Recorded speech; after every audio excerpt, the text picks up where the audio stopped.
This is Cognition, and this is episode 11, I believe. Yes, Cuties. I feel like I look like a wicked witch today. Sorry. Anyways, do not judge me by my looks, because I'm really a good person in here. Cuties is a film that came out on Netflix this past year, and it was indicted in September on charges of lewdness in Texas. Why am I talking about this? Because from a cognitive perspective, free speech is paramount to free thinking. I wrote my thesis on my master's in performing arts management on indecency case, or on using indecency standards in funding and public funding for performing arts. When it comes to speech, there are different levels of criminality. Something can be considered lewd, but not necessarily obscene. And when it's obscene, then it becomes criminal. Something that is obscene is not protected speech and can be basically a crime. In the case of my thesis, Congress made it possible for the chair of the NEA to use indecency as a standard on voting for grants, a lower standard than typically considered illegal. In other words, typically it's obscenity or not obscene, and they usually don't use a lewd standard. The court actually found that the law was okay because it was discretionary. I didn't necessarily agree with the chair's decision in regards to the Finley performers, as they were called. The case was NEA versus Finley. But I did with the court because the NEA is political, and for it to exist in a political environment, it has to be able to make decisions for the benefit of the NEA. I have always felt government has to be careful, though, because when it comes to censors, that power can be taken for granted. It can be taken too far. When the NEA pulls funds publicly like that, however, it causes a public response that if the material is worth being made and seen, someone in the private sector will step up and it will get made and seen anyways. In other words, it did not censor the speech. It did not prevent the speech from being performed. Instead, it prevented it just from being funded by the NEA, which is another reason I think the court made a decision that there was no violation of First Amendment rights, because the performers had other outlets. They had other ways of getting money. They had other ways of getting the word out, or getting their speech out. Now, in the case of Cutie, this is very political. I don't think it meets the standard. The very charges against the film indicate that it has to prove the film has no artistic value, and it's won awards. To me, I feel like this case it's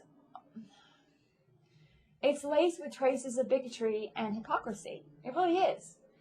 The film is the story of the director's actual life. Who is a French African-American Senegal from an immigrant family from Senegal. It is also about a girl enraged because her mother is being forced to accept a second wife, a polygamous marriage. That is the one thing that none of the critics are talking about. They just totally ignore what's really going on in the film. And all they see is this girl who is dressing up in scanty clothes and dancing around and, in essence, behaving like a little rebel rock star. Okay, maybe not rock star. But they're missing the whole point of the film by leaving out crucial facts about the film. Polygamy is now, I believe, illegal in France.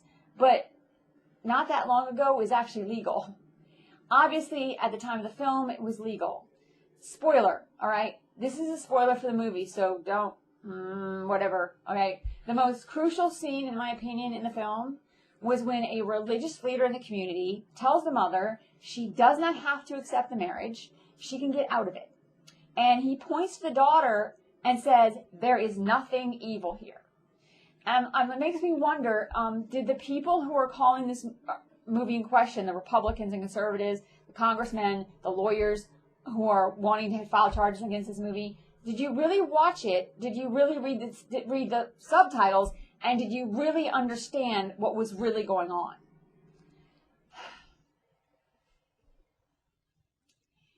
Now, I wonder about that. If anything, the film shows how easy it is for girls to get access to the internet and things they should not see. Yet I honestly do not remember seeing full nudity in the film. I have no idea where the jury got the idea that there was child pornography in the film, child exposure in the film. There's mention of what this girl does. She does something rather pornographic with her body, but you never see it. did I blink and miss something? Okay, I don't remember seeing anything vile in the movie. Okay, granted, there was one scene where you see, she's watching a video online, and I think you see women in thongs gyrating their bodies. And that was disturbing to me when I saw it. And I thought, this is what they're talking about, but then that was it. What I find interesting is, and this is crucial from my perspective, is the lawyer, Lucas Babin, who has actually filed these charges and is pressing charges, is a former actor and model. His father is Brian Babin, the Texas Republican. His brother is author and former Navy SEAL, Life Babin. I have been trying to convince people I was blacklisted by GOP in California from sets who were protecting a guy who molested me. I don't look great right now. I feel like I look like the Wicked Witch in the West, which is exactly how these people wanted me to look. I'm supposed to become a little housewife, become bitter, pathetic. And what ends up happening to women like me, when we're put in a position where we can't have our career and have the love we have, we end up bitter, we end up in a relationship that's abusive, and we do not end up happy, beautiful, loved, cared for. We end up being used, abused, and treated like we're property. I would rather, it's like you don't want me sexualized, right? Acting would make me being sexualized, but you actually want me to be abused. You want me put down. You don't want this little girl to be allowed to escape the traditions of her mother? Or do you want her to actually become a strong woman who stands up and says, this is what I want. I deserve to be treated this way? Because my question to you is it about sexualization or is it about this girl being enraged and taking control of her life? All right? Because I've been trying to convince that I've been blacklisted by the GOP in California from this, who are protecting a guy who molested me. That's sexualization. A woman being abused, actually abused by a man, that is sexualization. And yet, in this country, Republicans will not protect women from rape while they try to protect unborn children.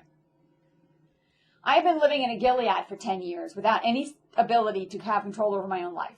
And I kind of get hired to work in my chosen profession by people who I can respect. I've been offered jobs, non-union. I want union work because I'm union. I have been instead stalked over and over again by conservative men making me feel like I'm property. These men who have been trying to contact me online may be Christian, but they make me feel like that little girl.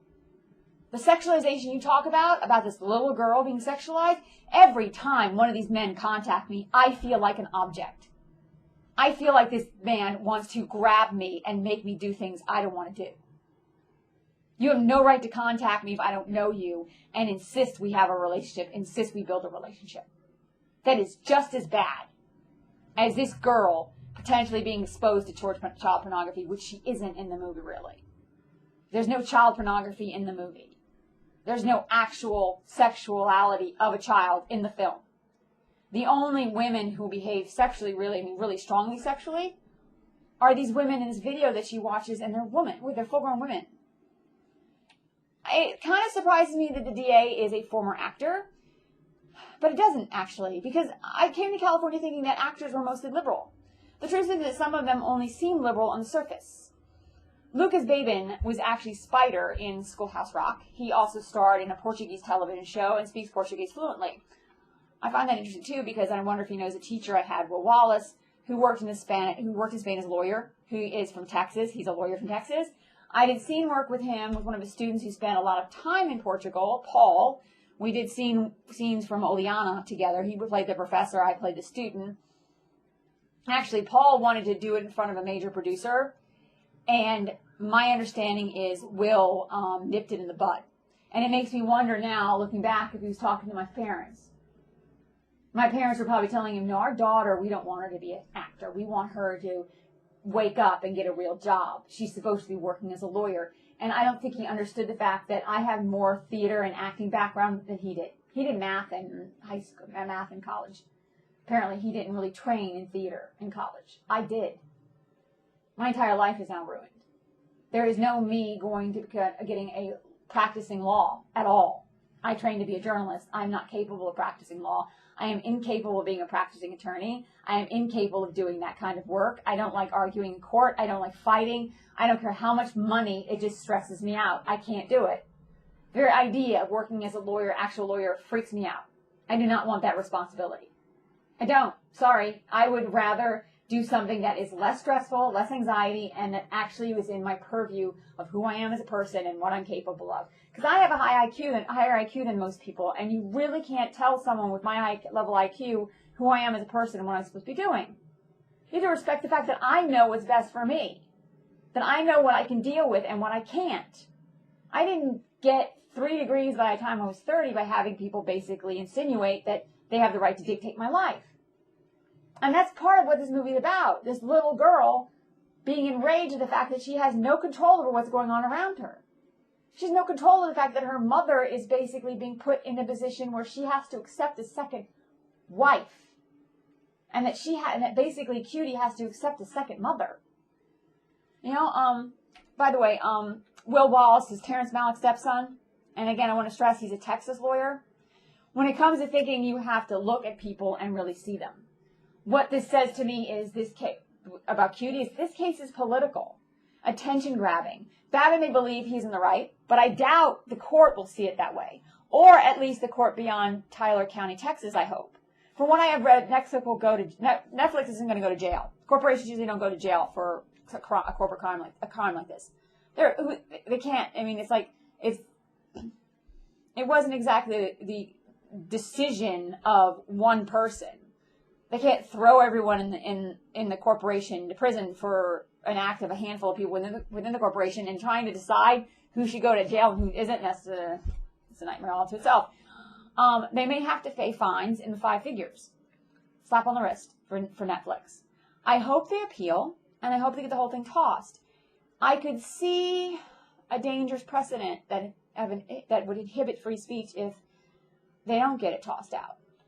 Will Wallace is a pro-life advocate, by the way, at least artistically. He is in the film Doomby, a pro-life movie with John Schneider.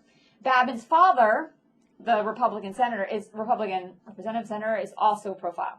I think he's a representative. I think that when you have values that reduce women's reproductive rights to a form of ownership and control by men, you're biased about women making sexual choices for themselves. I don't have the right to decide if I'm going to have an abortion or not. I also don't have the right to say, I don't want to date you. Oh, I'm sorry, you're a Christian?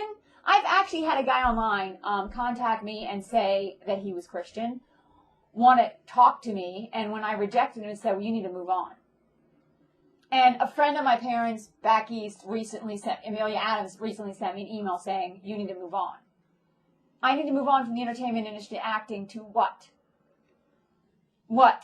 There is no career I care about. There is no job I want. There is nothing that is driving me now. And I certainly am not going to be driven to want to take care of a guy who has nothing in common with me, makes me miserable, and makes me feel like I'm an object. You want to talk about sexualization of women? How about making me be the person who's supposed to get married to a man? It doesn't matter if I like the man. Doesn't matter if I'm attracted to him. Doesn't matter if I feel safe with him. Doesn't matter if he's my friend. If he goes to church on Sunday, has a job and a home. That's all my parents care about. That is sexualizing women. That is making me property. That is making me an object. That is horrible, in my opinion. Sorry, I digressed.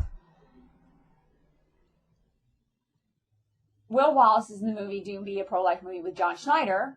Babin's father is also pro-life, and I think that when you have values that reduce women's reproductive rights, I'm repeating myself, to form ownership and control by men, you're biased about women making sexual choices for themselves. I do not think that the Babins understand the rage of a woman, betrayed, or how a child can perceive that her mother is being abandoned and abused and would lash out the only way she can with her own body. This girl is becoming a woman, and it happens sometimes at an earlier age than men realize. And men do not realize that girls are much more aware of their bodies than society wants to admit, and need knowledge at an early age to protect themselves. I mean, that's part of the problem with our society right now. We don't want to sexualize girls, but then we don't give them the tools to protect themselves when they are beginning to change and be sexual women. There's a scene in the film where the girls accuse a guy of being a pervert to get away with trespassing. So these girls understand what that is to a certain extent. They at least understand the concept of a guy being abusive to them. We women do not act out with violence typically. If we cannot control what is happening to us, we react with what we can control. Our emotions, our feelings, and our actions. We may not lash out in violence, but we may lash out with words, or we may cry and get upset and actually turn that anger into ourselves, which is not healthy at all. Our mouths and our hips, basically, are how we control our world around us. Rather than attacking her father, who we never see in the film, or attacking the second wife, who we never actually see completely, she's covered. I think one of the few times we see her. Cutie is about, she's like covered from head to toe. Cutie is about a girl forced to grow up quickly, and yet in the end, she decides to hold on to still being a kid. And wins her mother's understanding and respect. I don't want to give away the very ending, but for me, that is what happens at the end. Her mother actually gives her respect. Her mother actually says, I understand now. I'm giving you permission to be angry. I'm giving you permission to not accept this situation. Now, I don't want to, I want you to watch this movie with that understanding. I want you to watch that movie and really understand what's going on. It is not a film about a girl being sexualized. It's a film about a girl raging against the sexualization and abuse of her family's outdated tradition, and abuse by her family's outdated traditions. I asked the Republicans this. Oh, by the way, I think I may have COVID. I don't know. I just have a cough that keeps coming and going. I asked the Republicans this. If you're so mad at this film, why are key GOP members of Congress in bed with countries that still allow child marriage and still allow polygamy? Why? Why are they not up in arms about these issues? You know, I didn't look this up, and I probably should have. We should have looked up the Babin and the congressperson and found out what his position on Saudi Arabia is, what his position on Senegal is. These countries that have traditions that still abuse women, and yet we still have business relations with them, and we do nothing. Aren't we allowing the sexualization of girls when we make peace and when we call a country our best friend that allow children to be married? Why are they not up in arms about those issues? This film does not sexualize girls. It reveals how girls should not be sexualized. It also reveals that cultural abuse of women has an even deeper effect. Within the family she exists in, this young girl is discovering that her mother is not enough for her father. She doesn't want to acknowledge that she is okay with a second woman coming into her life. It makes me quite, she doesn't even know how to, I don't think she would even know how to express that. Instead, she's just reacting, which any young person would do. This is new territory for her. She's been living in France, living in this country that this isn't common, and yet she's seeing her mother going through this. It makes me question why conservatives in America are up in arms about this film, because if it promotes something nasty with children, or says something nasty about how men treat their wives. Think about it. I mean, really think. This is Cognition. Have a happy new year. I am probably going to do one more episode potentially. Maybe. If I can get it done by tomorrow. And that one is going to be called nepotism. No, narcissism. Narcissism. That one is going to be called narcissism. Yeah, I'm saving the best for last. Peace out.